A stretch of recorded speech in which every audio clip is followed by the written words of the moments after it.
the bell icon on the YouTube app and never miss another update.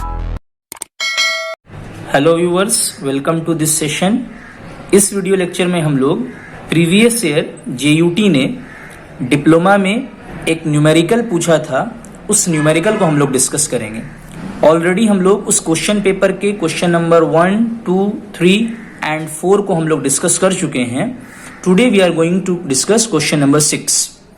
Previous questions के solution का link आप लोगों को description box में मिल जाएगा। इस क्वेश्चन में कहा जा रहा है एक 25 ओम का रेसिस्टेंस एंड 0.5 हेनरी का इंडक्टेंस 5 माइक्रोफैराड के कैपेसिटर के साथ पैरेलल में कनेक्टेड है and they are asking 4 things like resonant frequency क्या होगा, बैंडविड्थ क्या होगा, total impedance of the circuit at resonance क्या होगा एंड क्वालिटी फैक्टर क्या होगा। तो बेसिकली ये पैरेलल रेजोनेंस से रिलेटेड टॉपिक है। तो हम लोग जानते हैं कि रेजोनेंस के लिए 2 कंपोनेंट रिस्पॉन्सिबल हैं, इंडक्टर एंड कैपेसिटर।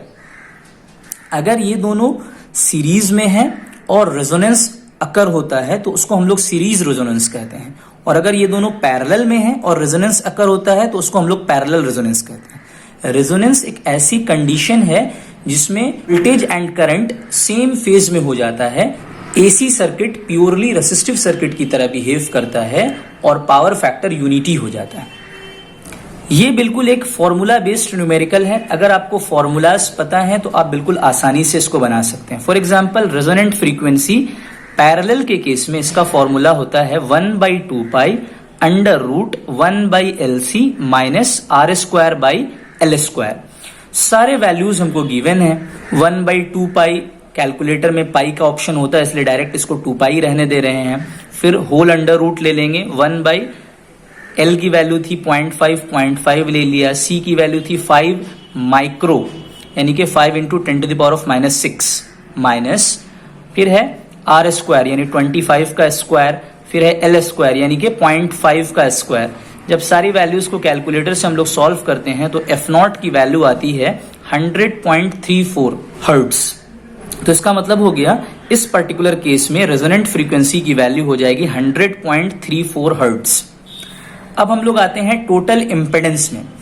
तो पैरेलल रेजोनेंस के केस में इम्पेडेंस की वैल्यू मैक्सिमम होती है, जबकि सीरीज रेजोनेंस के केस में इम्पेडेंस की वैल्यू मिनिमम होती है और उसकी वैल्यू रेसिस्टेंस के बराबर होती है। यानी सीरीज के केस में Z = R होता है, जबकि पैरेलल रेजोनेंस के केस में Z0 = L/CR होता है।